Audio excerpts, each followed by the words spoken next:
everyone, it's Lou. You've evicted your tenants, the police have given your property back, but you've got a household full of tenants' belongings and stuff.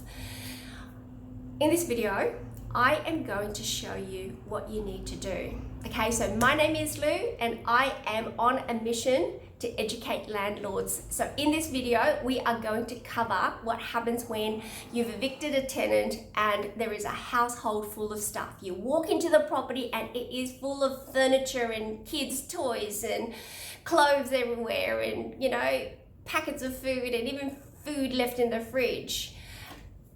The temptation to just chuck everything in a skip bin is immense, but you can't do this, all right? And you need to make sure that you stay compliant with the Residential Tenancies and Roomings Accommodations Act, because under section 363 to 365, you do need to treat all of this during a goods left behind process. So it's an abandoned goods and you have a legal obligation to manage this properly. So the first step is to document everything. All right, you want to take clear photos and videos. Your photos must be dated, the rooms must be identified, and every item left behind, you need to take a photo and click it. This is going to protect you later if there's any disputes from your tenants claiming that they left something really valuable and you've pocketed it. Step 2, you need to assess the value of the items. Now, if goods are clearly rubbish, like perishables and broken items, you can chuck them in the skip bin straight away. But if they appear to have some monetary value or you cannot determine the value, then you need to store them safely and issue the tenants with an abandoned goods notice. Step 3, notifying your tenants.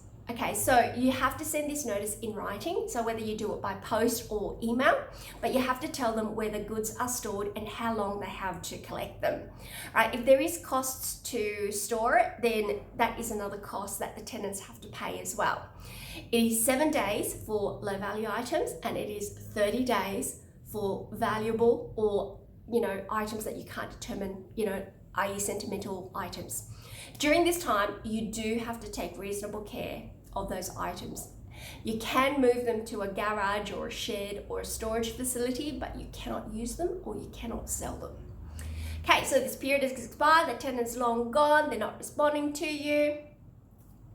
You can then, at this point in time, dispose of those items.